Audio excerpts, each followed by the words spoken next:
Pertempuran itu sempat terhenti sejenak.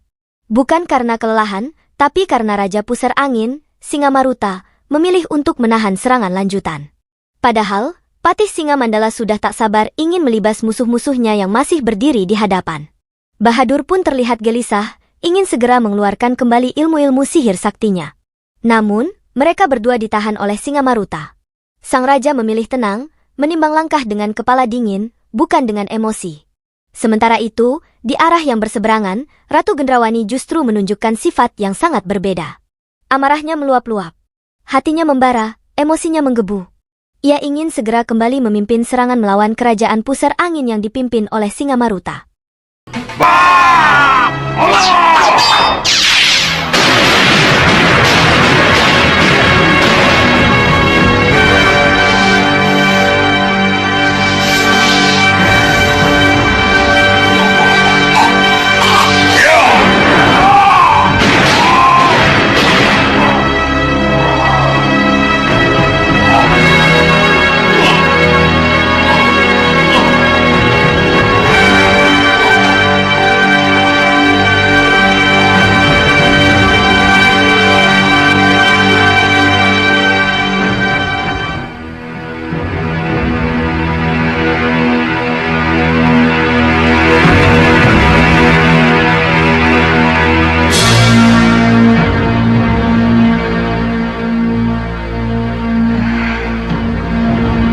Terima kasih, Ratu Gelap-gelapnya kegelapan.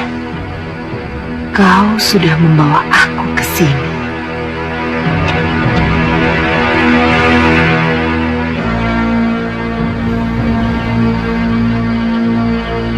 Selamat jalan, Dinda. Selamat jalan. Malam itu, Dewi Sukesi akhirnya akan diberangkatkan secara diam-diam menuju padepokan Begawan Sidik Mulia. Segalanya telah dipersiapkan dengan hati-hati. Untuk menjaga agar sang Dewi tetap tenang selama perjalanan, sebelumnya ia telah diberi ramuan penenang yang membuatnya tertidur lelap tanpa menyadari apapun.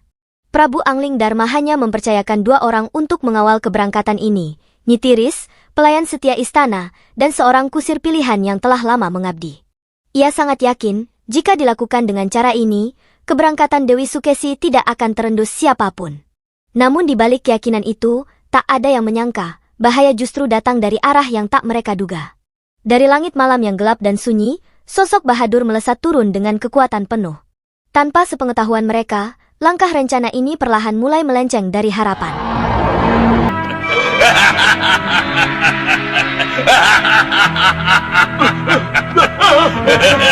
Ampun yang mulia, ampun. Ampun Bahadur yang mulia.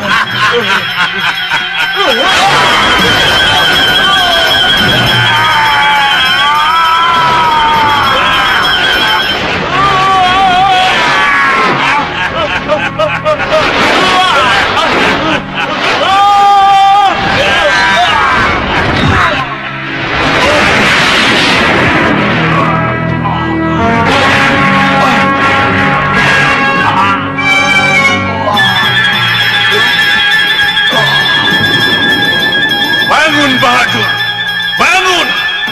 Ayo bangun!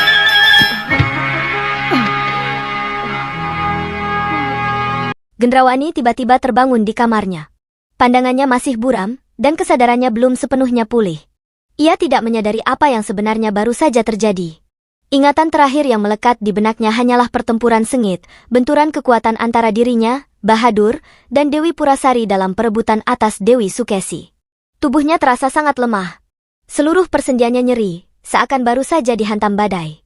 Untuk sekadar mengangkat tubuh pun, ia harus mengerahkan seluruh sisa tenaganya. Nafasnya tersengal, pikirannya kabur dan dipenuhi tanda tanya. Keadaan sekitarnya terasa asing meskipun itu adalah kamarnya sendiri. Ingatannya masih terpecah-pecah, dan tidak satu pun yang mampu memberinya kejelasan. Satu-satunya yang pasti hanyalah rasa sakit yang menjalari sekujur tubuhnya serta bayangan samar tentang perebutan yang belum menemukan akhir.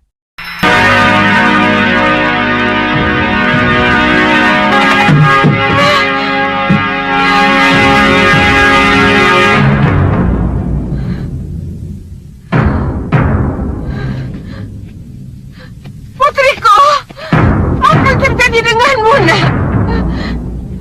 Kalian di luar.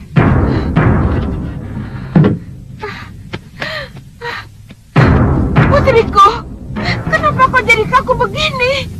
Apa yang Ramaja Gandhi lakukan padamu? Mana Ramaja Gandhi? Bunda, bangunkan dulu Sawerseta. Sesudah itu tanya apa yang sebenarnya terjadi. Kepada ibundanya, Raganala menjelaskan bahwa adiknya, Sawerseta, ternyata masih hidup. Ia tidak mati, melainkan hanya dibuat lumpuh dan bisu oleh seorang resi sakti yang membawa pergi Raden Ramaja Gandhi. Sang Ratu Ular terkejut mendengar pengakuan itu.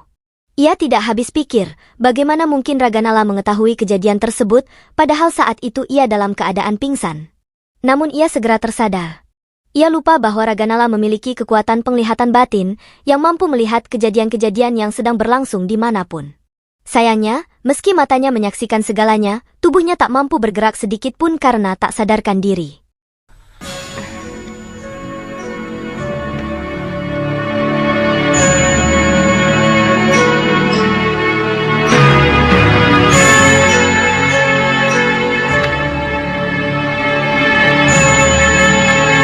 Beri aku keturunan Ramaja Gandhi. Beri aku anak yang tampan dan segagah kamu, Ramaja Gandhi.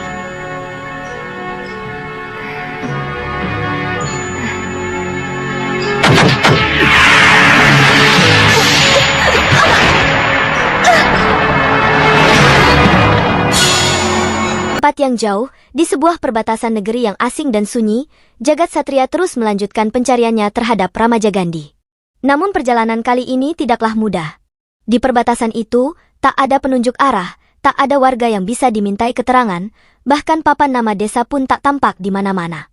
Semuanya terasa sepi, asing, dan membingungkan, seolah-olah tempat itu sengaja disembunyikan dari mata dunia. Kesunyian itu bukan tanpa alasan. Wilayah itu menyimpan misteri yang belum terpecahkan. Dan tanpa ia sadari, langkah Jagat Satria tengah menuju ke dalam ujian besar. Kehebatannya akan segera diuji oleh para tokoh sakti yang memilih bersembunyi di balik senyapnya perbatasan. Kenapa dia berani mengambil prajuritku? Buaya siluman yang mulia, penunggu hutan ini yang mulia. Kalau dia benar penunggu hutan ini, dia harus takut padaku. Karena akulah pemilik hutan ini. Kalian tunggu di sini.